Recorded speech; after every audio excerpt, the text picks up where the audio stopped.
Up first this evening, we begin with more reactions from the legal fraternity about the leaked emails purporting to show internal conflict between the president of the Caribbean Court of Justice and other judges. And as we'll hear in this report, one attorney is hoping the public embarrassment does not delay or discourage Jamaicans from choosing the CCJ as the country's final appellate court. Jamaila Maitland explains. Prominent attorney Bert says while the leaked email from the Caribbean Courts of Justice is uncomfortable to see and hear, he says disagreement among judges does not mean dysfunction within the CCJ. I'm deeply troubled that the leaked emails on issues which could have been resolved internally and which former Attorney General Malahoo Ford correctly said was a poor display of judgment on the part of whomever mischievously leaked the emails. Mr. Samuels, who was speaking during a virtual press conference Tuesday afternoon, acknowledged that the alleged rift between President of the CCJ, Jamaican Judge Justice Winston Anderson, and other judges can erode public trust in the institution that has been building its jurisprudence since 2005. It should not ruin it. The Trinidad Express first reported on the issue after an email alleging dictatorship-style ruling by the CCJ president and even more serious allegations such as judicial interference.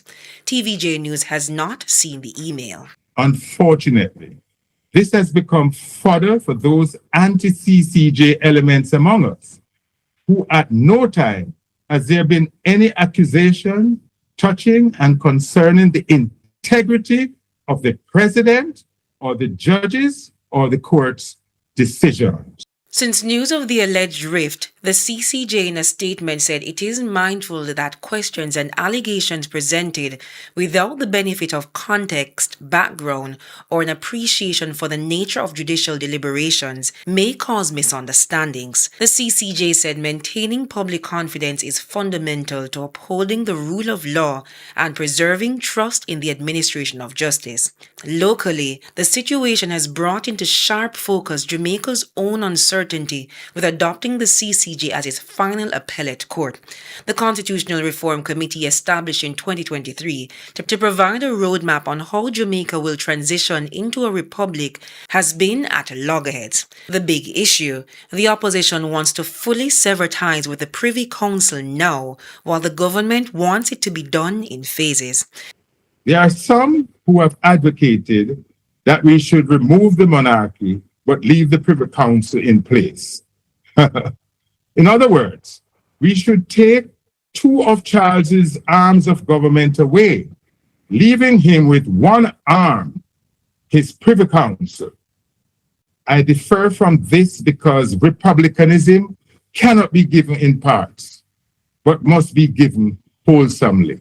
Mr. Samuels, who's been an advocate for the CCJ, argues that justice remains elusive to many Jamaicans who may want to further their case in the Privy Council in the United Kingdom. However, it's very costly.